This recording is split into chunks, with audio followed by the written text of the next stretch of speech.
You may have noticed women's footwear becoming more extreme, heels so high they're more contraptions than shoes. And it's meant an increasing number of women redesigning their feet to suit, as Helen Wellings explains.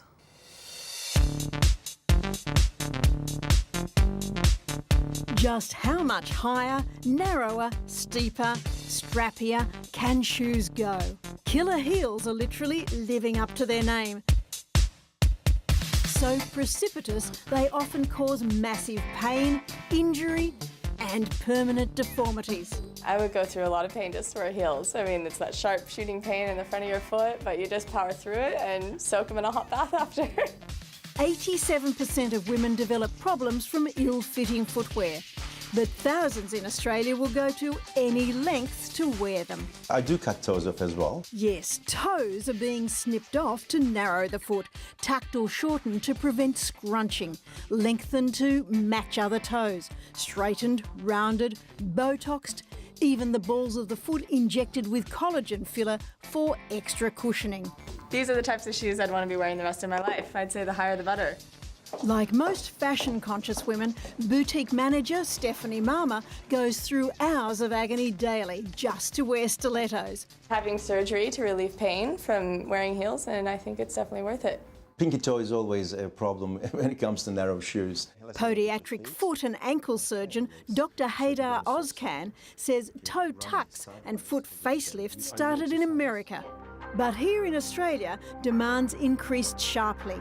Women are having their feet surgically altered to make the shoe fit comfortably. It sounds drastic to say people getting toes cut off, but it is actually a part of life. I needed surgery as a result of 20 years of wearing high heels in the office, as well as partially hereditary factors as well. Linda, a lawyer, had such severe pain in the bottom of her foot and from a bunion, she was having difficulty walking. She's in the corporate world, she's wearing high heels, and she just could not wear shoes after a while. Dr Ozkan operated so she could fit into sensible heels again. What he did was shave some bone off here and straighten my big toe. And at the same time, he shortened these 3 toes and straightened this one here, which had a bend in it. You know, I can fit into shoes well now. And it doesn't hurt me anymore. I would get calluses on top of my toe where it would rub and it would just be pushed up and just blisters all over my feet.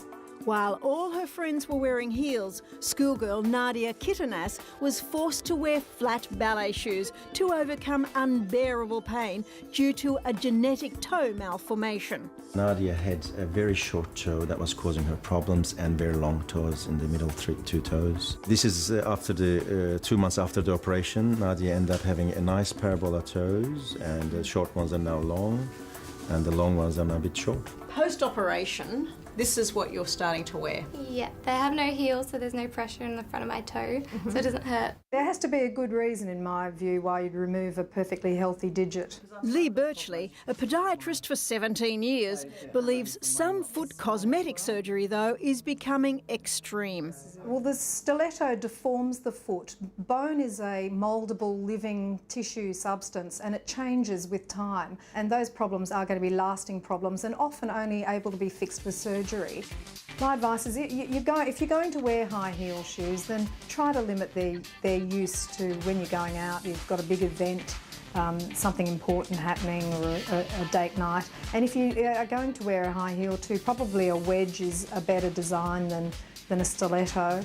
And maybe just go that tiny bit lower where you can. Having surgery on your feet, if you're able to wear high heels every day, I think it'd be great.